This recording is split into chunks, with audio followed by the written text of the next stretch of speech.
So in 1999, a guy beat Super Mario Brothers in 9 minutes and 51 seconds, and the entire planet just kind of shrugged. No crowd, no chat, no number flashing on the screen telling him that he mattered. Just a guy on an emulator alone doing the math that nobody asked him to do. Today, a teenager can beat that game in under 5 minutes, thousands of people can watch him do it live, and they'll all start screaming in a chat box like he just won a war. Same game, same 8 buttons, completely different planet. Speedrunning means one thing: beat the game as fast as humanly possible. No story, no side quests, no stopping to smell anything. These people optimize a video game down to a single frame. That's 1/60th of a second, and they'll cry about losing it. Meanwhile, I lost 20 minutes this morning looking for a phone that I was talking on. I have walked into a room so many times and forgotten why and just kind of stand there waiting for it to come back to me like a bus. These lunatics have memorized the exact millisecond to let go of a jump button on the last level by feel in front of a live audience, while I can't reliably operate a Keurig before noon. For most of its life, this was maybe a few thousand people on Earth, trading times on forums so deep in the internet that you need a map and a prayer to find them. Then Twitch happened.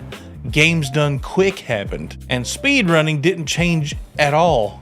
We did. This isn't some basement hobby anymore. Twice a year, these people pack into a hotel ballroom for events called Awesome Games Done Quick and Summer Games Done Quick, and for a solid week, they beat games back to back, live, on a stage while thousands of strangers watch and throw money at them. It's a telethon. It's a full-blown telethon. But instead of celebrities guilt-tripping you over orphans, it's a guy named XX_FrameLord_XX beating Sonic the Hedgehog while blindfolded. And it works. Since 2010, those two marathons have pulled in almost $60 million for charity. $60 million. Real hospitals are funded right now because a room full of people couldn't stop watching Mario die. And here's the part that's crazy. Not one of those people on stage are getting paid a single dime. They're giving their best runs away for free to a charity on camera. Which means whatever they're getting out of this isn't money, and once you start wondering what it is that they're getting, it starts to get a little weird. So picture what that actually takes. The Mario record in 1999 was 9 minutes and 51 seconds. Good enough, right? Game beaten, go outside. Absolutely not. People spent the next 20 years at war over this, shaving it down second by second, then half second by half second, until today the record sits under 5 minutes and they're now fighting over individual frames. 60th of a second. These are grown adults that can tell you the precise pixel where a jump has to start, who have ran this game tens of thousands of times, who feel a particular jump in their hands while they sleep. This is a man that's beaten Super Mario Brothers more times than he's called his own mother. And he'll look you dead in your eye and tell you that that run was sloppy. Sloppy. He saved the princess in 4 minutes and 56 seconds and he's upset about this. And the unsettling part is that he's actually right about that. There's still time to cut and he's nowhere near done finding it. And this stopped being a niche thing a long time ago. This used to be something you stumbled onto at 2 a.m. on a forum with a black background and like 4 total users. Now, Games Done Quick gets written up by like actual news outlets. Real journalists who went to school for real journalism, filing reports about a man who beat Castlevania with his feet. Speedrunners get sponsorship deals. There are people out there that have never held a controller in their life that know what a frame perfect trick is, all because it washed up somewhere on their phone between a recipe and a video of a dog. Your aunt knows what speedrunning is. Your aunt, the one that calls Wi-Fi the Google and turns her entire car around if she forgets her good scissors. That woman has witnessed a man clip through a wall in Ocarina of Time and say, "Oh, that's neat." When the thing that lived deepest in the sub-basement of nerd culture makes it all the way up to your aunt, that's not an underground thing anymore. And then on top of that, there's the part that nobody saw coming, which is an entire YouTube economy built on watching people watch speedruns. You don't even play the game. You don't watch somebody play the game. You watch a third guy explain the game that 2 other people played.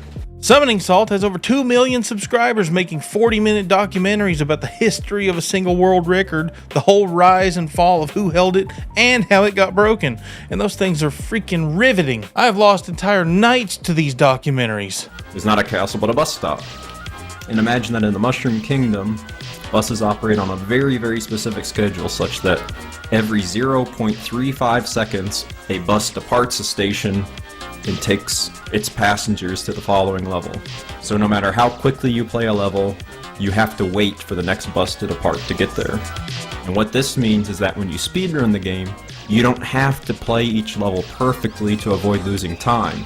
You just have to play each level well enough to get on the same bus as somebody who did play perfectly.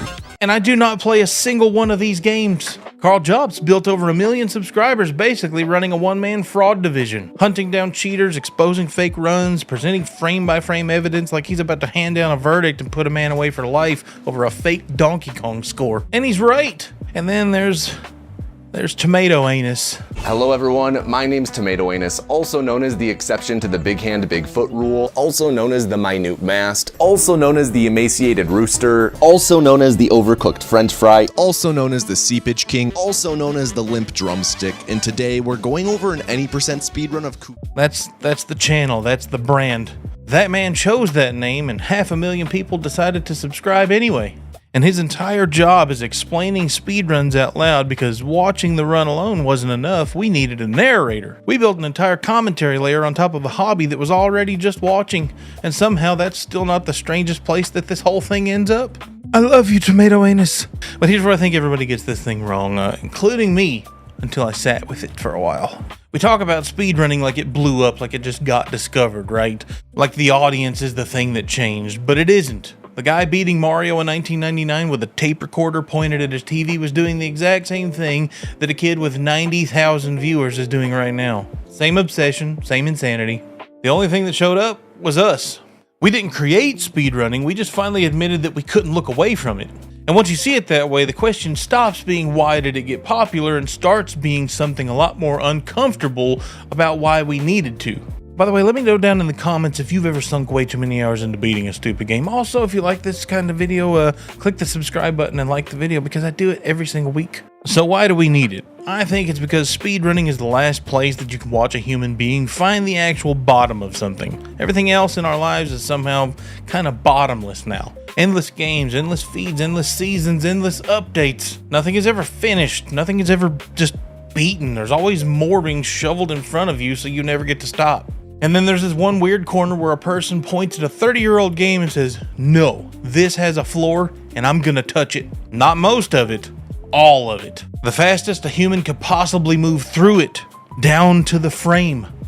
There's something almost holy about watching someone refuse to accept that the thing is infinite. They take something that we all played and beat in an afternoon, and they just keep going long after the rest of us put it down until they hit the wall at the bottom that says this is as good as a human can ever be at this thing.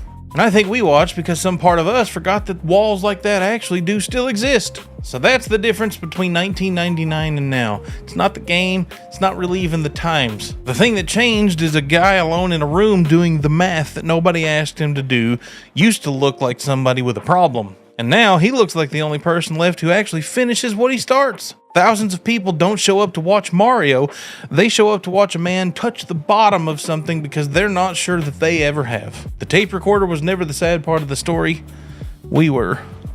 So let me know down in the comments below what kind of games you would speedrun if you had the patience to do it. I want to know where your wall is. I will see you guys again in the next video. Peace.